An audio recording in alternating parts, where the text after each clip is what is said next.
Welcome back to the channel. Like and sub if you enjoyed the video. Thank you. Chapter 62. The Water Project. The excitement from the recent trip was still palpable in Chandrapur. Every corner of the village buzzed with conversations about new ideas and potential projects. Among the many issues discussed, one stood out as a priority: access to clean water. For years, Chandrapur's water supply had been a source of frustration. The wells were often contaminated, and the river that ran nearby, while picturesque, was unreliable during the dry season. The villagers had grown accustomed to boiling their water or using rudimentary filtration methods, but these were stopgap solutions at best. Priya knew that if they were serious about sustainable development, addressing the water issue had to be at the top of their list. One evening, Priya and Ravi gathered with the village council to discuss the situation. The elders, as always, were practical but open-minded. They listened intently as Priya laid out her vision for a solar-powered water purification system. "Clean water is a basic necessity," Priya began. "We've made great strides with the Sunrider and other initiatives, but without a reliable source of clean water, our progress will always be limited. I believe we can harness the power of the sun, just as we did with transportation, to solve this problem." Ravi chimed in, his enthusiasm clear. "We've seen similar systems in other villages. They're not only effective but also sustainable. The technology isn't overly complex, and with some outside help, I'm confident we can build it ourselves." The council members exchanged glances, nodding thoughtfully. After a few moments of discussion, the head of the council, an elder named Anil, spoke up. "It's a big undertaking," Anil said, his voice measured. "But if we can pull it off, it will transform our village in ways we can't even imagine. I think it's worth pursuing. What do the rest of you think?" The council members agreed unanimously, and with their blessing, Priya and Ravi set out to make the water purification project a reality. The first step was securing funding. Priya reached out to GreenTech, the company that had been instrumental in the Sunrider project, as well as a local NGO that focused on water and sanitation issues. Both organizations were intrigued by the project and agreed to contribute both funds and technical expertise. Next came the planning phase. Ravi, ever the engineer, dove into the technical details, researching different purification methods and designing a system that would work best in Chandrapur's environment. He proposed a setup that would use solar panels to power a filtration system capable of purifying large quantities of water each day. The purified water would be stored in a central tank, with pipelines distributing it to various points around the village. As the design took shape, the challenges began to surface. The cost of the materials was higher than anticipated, and the logistics of transporting them to Chandrapur proved difficult.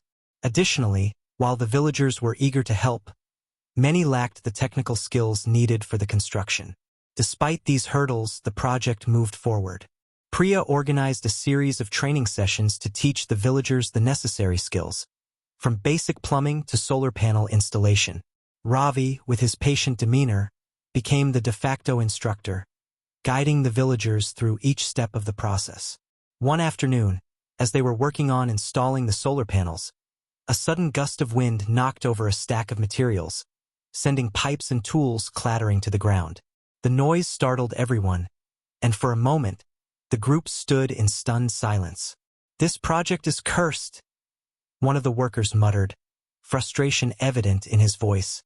Priya quickly stepped in, her voice calm but firm. "It's not cursed, it's just difficult.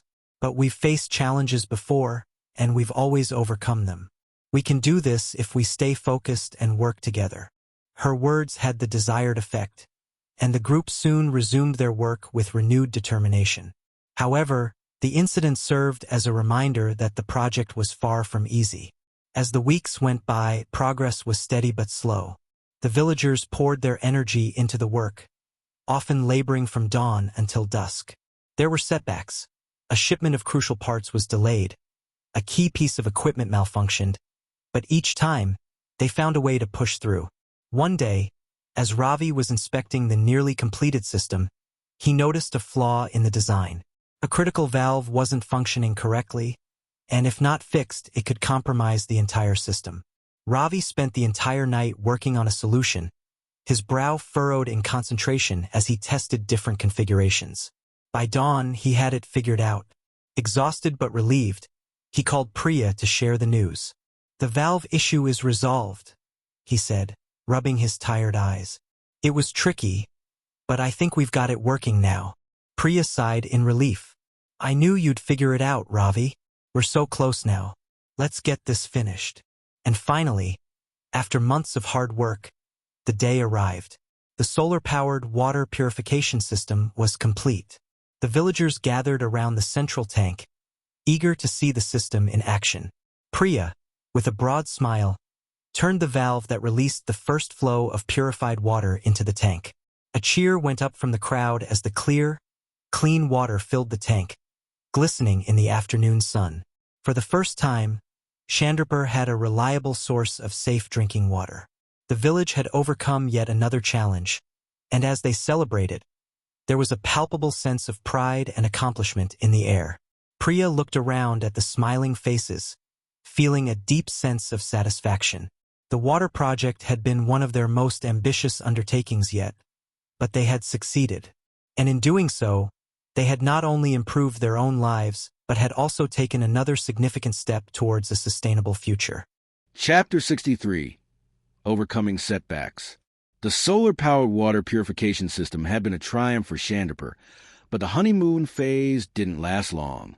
Just days after the system became fully operational, unexpected problems began to emerge. It started with a minor issue, a small leak in one of the pipelines. Ravi, ever vigilant, was quick to notice it. He patched the leak and thought nothing more of it, assuming it was just a small glitch. But within a week, more leaks began to appear.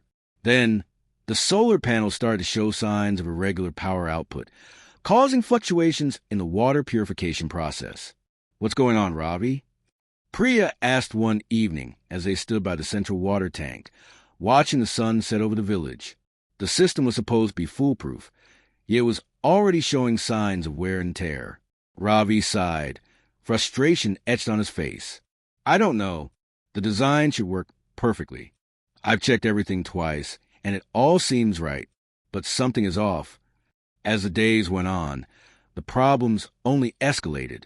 The leaks became more frequent, and the power fluctuations more severe. The villagers, who had been so proud of their new water system, began to lose confidence. Some reverted to using their old methods of boiling water or drawing it directly from a river.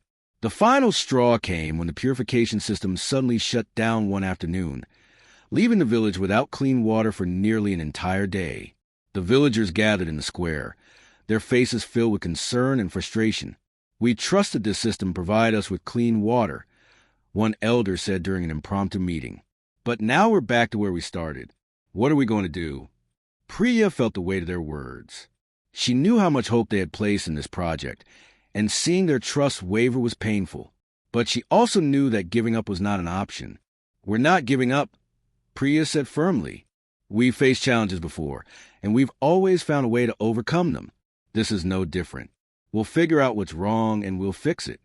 Ravi, who had been silent up until that point, finally spoke. "The design is sound, but clearly there's something we missed. I'll go back through everything, step by step, until we find the problem. But we'll need everyone's help to make sure we get it right." The villagers, though still wary, agreed to support the effort. Over the next few days, they worked alongside Ravi, inspecting every inch of the system. They checked the pipeline for hidden weaknesses, recalibrated the solar panels, and tested the water purification equipment under different conditions. It was during one of these inspections that Ravi finally identified the root of the problem. The materials used for the pipelines weren't as durable as they had initially thought. The intense heat of the sun, combined with the pressure of the water, had caused the pipes to degrade faster than expected, leading to the leaks. The pipes were supposed to last for years, Ravi explained to Priya and the council, but they're breaking down too quickly. We'll need to replace them with something more durable. And the power fluctuations were caused by dust and debris accumulating on the solar panels, which reduced their efficiency. We'll need to clean them regularly to keep them working at full capacity. Replacing the pipelines would be costly, and the budget for the project was already stretched thin. Priya reached out to their partners at Green Tech and the NGO, explaining the situation and requesting additional support. The organizations were sympathetic and agreed to provide some extra funding, but it wouldn't be enough to cover all the costs. "We'll have to find a way to make up the difference," Priya said during a meeting with the council. "But we can't let this stop us. We need this system to work, and we need to make sure it's reliable." The solution came from an unexpected source: the villagers themselves. Several community members suggested organizing a fundraising event where they could showcase the various sustainable projects that Chandrapur had undertaken. They proposed inviting people from neighboring villages, local businesses, and even representatives from the district government to see what they had accomplished and to contribute to the cause. Priya loved the idea. "It's perfect," she said. "Not only will it help us raise the money we need, but it will also show everyone that we're committed to making this work, no matter what." The villagers threw themselves into planning the event with the same enthusiasm they had shown during construction of the water system. They prepared displays highlighting the Sunrider project, the solar irrigation systems, and other initiatives they had undertaken.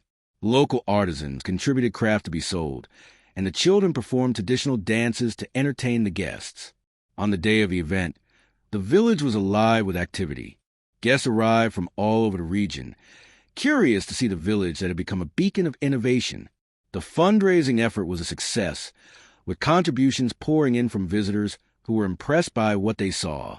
The funds raised allowed the villagers to purchase the more durable materials needed for pipelines and to invest in better maintenance tools for the solar panels. Ravi and his team set to work immediately, replacing the faulty pipes and implementing a regular cleaning schedule for the panels. It took several more weeks of hard work, but finally, the system was up and running again, this time without any hitches. The water flowed clean and pure, just as it had on that first day. When Priya and Ravi tested the system one last time, they watched as the water filled the tank, crystal clear and cool. The villagers, who had once again gathered to witness the moment, let out a collective sigh of relief. "We did it," Priya said, turning to Ravi with a smile. "We overcame every obstacle and made it work." Ravi nodded, feeling a sense of accomplishment that was deeper than any he had felt before. "We did," he agreed. "And now, this system will last for generations." The villagers erupted in applause, their confidence restored. They knew that this victory, like the ones before it, had come not just from the technology or the funding, but from their resilience, their determination, and their unwavering belief in their ability to create a better future for themselves and their children. Chapter 64, The Festival of Light.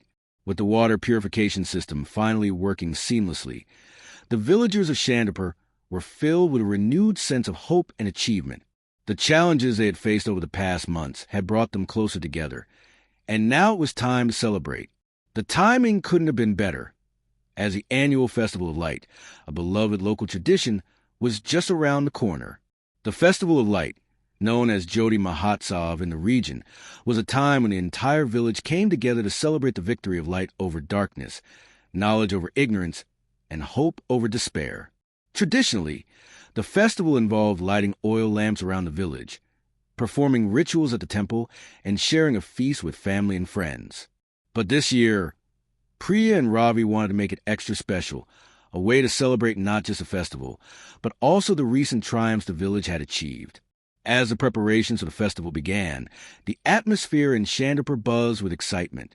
The villagers decorated their homes with colorful rangoli patterns, strings of marigold flowers, and, of course, countless lamps.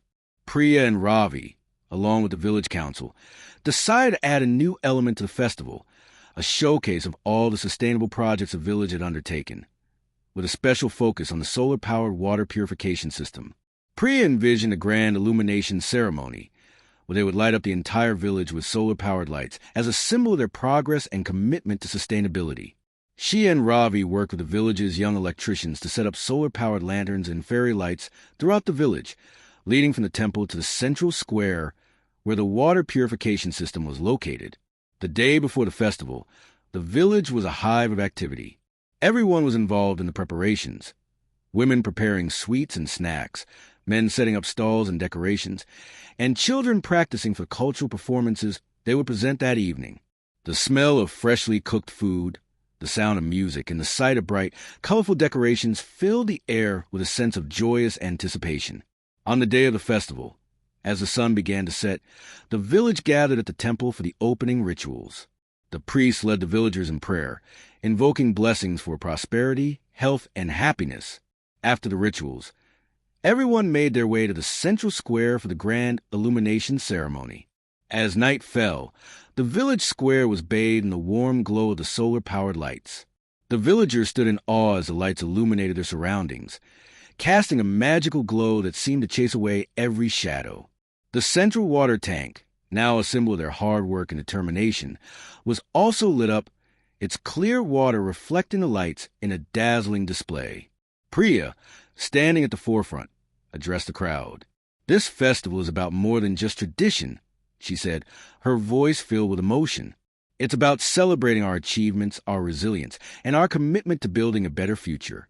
This year, we've shown that together, we can overcome any challenge. We brought light not just into our homes, but into our lives, and that is something truly worth celebrating." The villagers erupted in applause, their faces glowing with pride. The sense of unity was palpable, as was a realization that their village was no longer just a small, struggling community, but a beacon of innovation and hope for others to follow. The celebration continued with performances by the children, who danced and sang with infectious enthusiasm. The villagers enjoyed a feast under the stars, sharing food, laughter, and stories of their journey over the past year. As they ate and talked, the lights twinkled above them, a reminder how far they had come. As the night wore on, the festival drew to a close with a final, symbolic act. The villagers gathered around the central water tank, each holding a small oil lamp. One by one, they placed their lamps around the tank, the flickering flames adding to the soft glow of the solar lights. It was a beautiful sight, the light from the lamps reflecting off the water's surface, creating a mesmerizing dance of light and shadow. Ravi, standing beside Priya, watched the scene with a deep sense of satisfaction. "We did it, Priya," he said quietly. "We've brought light to this village in more ways than one." Priya nodded, feeling a profound sense of fulfillment. "And we'll keep going," she replied. "There's still so much more we can do." As the last lamp was placed and the villagers began to disperse, Priya and Ravi stood by the water tank, watching the lights shimmer and dance. The challenges they had faced had been many, and there would undoubtedly be more in the future. But tonight was a reminder of what they were capable of when they worked together. In the distance, the first rays of dawn began to appear, signaling the end of the night and the beginning of a new day. Priya took a deep breath, feeling the cool morning air fill her lungs. "Tomorrow we start again," she said with a smile. Ravi grinned. "And I can't wait." With that, they turned and walked back to the village, ready to face whatever the future might bring. The Festival of Light had not just celebrated their past achievements. It had also lit the way for the journey that lay ahead. Chapter 65. A new challenge emerges. As the sun rose the day after the Festival of Light, Chandrapur was still buzzing with the energy of the previous night's celebrations. The villagers were in high spirits, proud of their accomplishments and optimistic about the future. However, the peaceful morning soon gave way to a new challenge, one that would test the villagers' resilience once again. Priya and Ravi were at the community center, discussing the next phase of their projects, when they were interrupted by an urgent call. It was from Anil, the young farmer who had been one of the earliest adopters of the solar-powered irrigation system. His voice was filled with panic. "Priya, Ravi, you need to come to my farm right away," Anil said breathlessly. "Something's gone wrong with the irrigation system. The pumps have stopped working, and my crops are drying out fast." Priya and Ravi exchanged worried glances. The solar irrigation system had been one of their biggest successes, providing a reliable water source for the village's farmers. If it was failing now, it could spell disaster for the entire community's food supply. They rushed to Anil's farm, where a small crowd had already gathered. Anil's fields, usually lush and green, were starting to wither under the hot sun. The irrigation pumps, which were supposed to be drawing water from the nearby river, were silent. "What happened?" Ravi asked, kneeling beside one of the pumps to inspect it. "I'm not sure," Anil replied, wiping sweat from his brow. "Everything was working fine until this morning. Then, suddenly, the pumps just stopped. I've checked the solar panels, and they seem to be getting enough sunlight, but there's no power reaching the pumps. Ravi frowned as he examined the connections.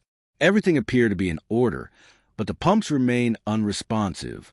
Priya, meanwhile, was talking to the other farmers, who were all expressing concern that if the irrigation system failed, their crops would suffer the same fate as Anil's. "We need to figure this out quickly," Priya said, turning to Ravi. "The entire village depends on these crops." Ravi nodded, his mind racing as he tried to pinpoint the problem.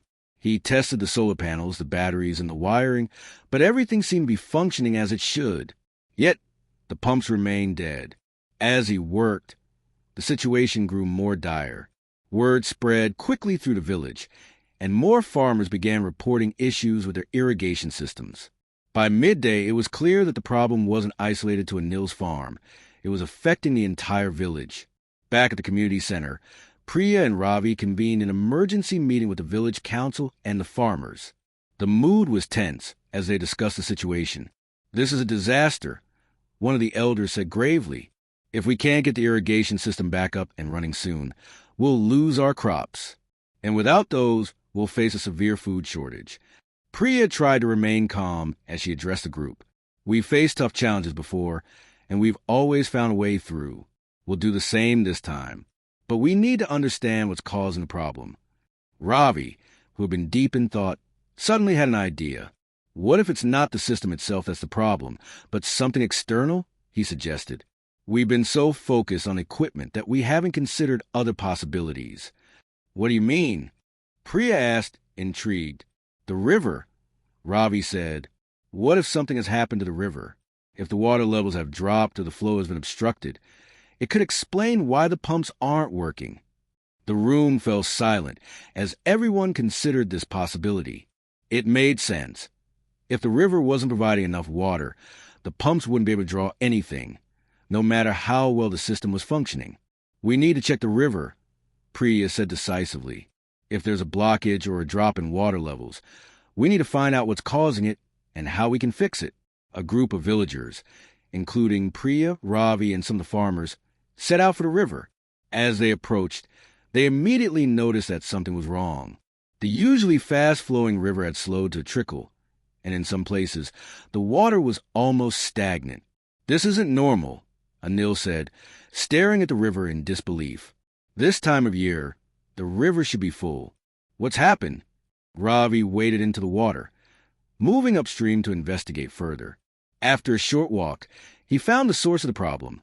A massive pile of debris, including fallen trees, rocks, and mud, had formed a dam across the river, blocking the flow of water. "It's a natural dam," Ravi called out to the others. "Something must have caused a landslide upstream, and all this debris is collected here, cutting off the water supply." The villagers gathered around, examining the blockage. It was clear that this dam was the reason the irrigation system had failed.